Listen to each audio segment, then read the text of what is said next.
আসসালামু আলাইকুম। স্বপ্ন নির অ্যাগ্রোভিডিতে সকলকে স্বাগতম। আজকে আমাদের স্বপ্ন নির অ্যাগ্রো ফার্মের জমিতে বিধান 103 রাইস ট্রান্সপ্লান্টারের মাধ্যমে রোপণ হচ্ছে।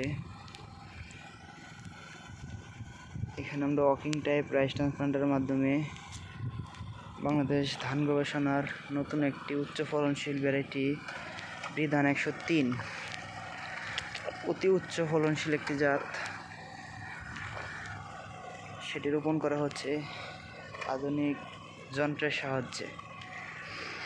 আসলে অনেকের একটি ধারণা আছে যে রাইস ট্রান্সপ্লান্টারের জমিতে চারা মিচিং করে এবং জমিতে চারা দেখা যায় না। এটা আসলে হচ্ছে যে যন্ত্রের উপর ডিপেন্ডস করে, চালকের উপর ডিপেন্ডস করে এবং আপনাদের চারা কীরকম, মানে চারা গ্রোথ কতটুকু বা চারা কীরকম তৈরি করা যায় ওই তার উপর ডিপেন্ডস করে। দেখা গেছে যে দূরে যে দেখা যায় মেশিনের সামনে ফ্লোরটা, ওইটা কিন্তু হাতের রোপণ এবং এই ফ্লোরটা ট্রান্সপ্লান্টের রোপণ। হয়তো এটি চারাগুলো হাইট কমের জন্য এটা সবুজতা কম দেখাচ্ছে, কিন্তু ওইটার মানে একেবারে আহামরি ডিস্টেন্স নেই দুটার মধ্যে।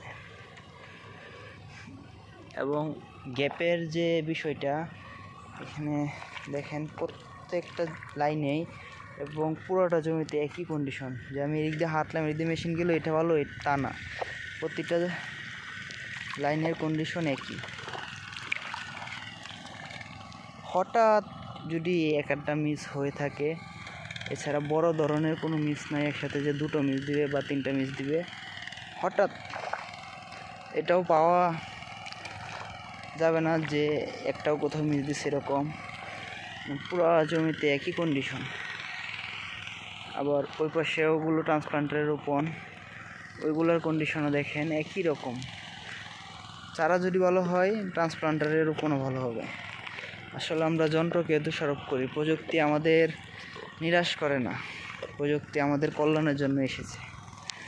আমরা যত প্রযুক্তি ব্যবহার করব, তত আমাদের কৃষিকাজ আধুনিকায়ন করব, তত আমাদের কৃষিকাজ সফল হবে, উৎপাদন খরচ কমবে এবং আমরা কৃষিকাজে লাভবান হতে পারব।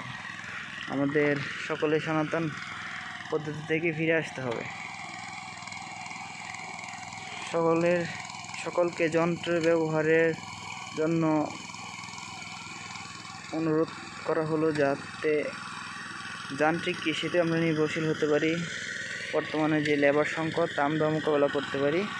সকলকে ধন্যবাদ।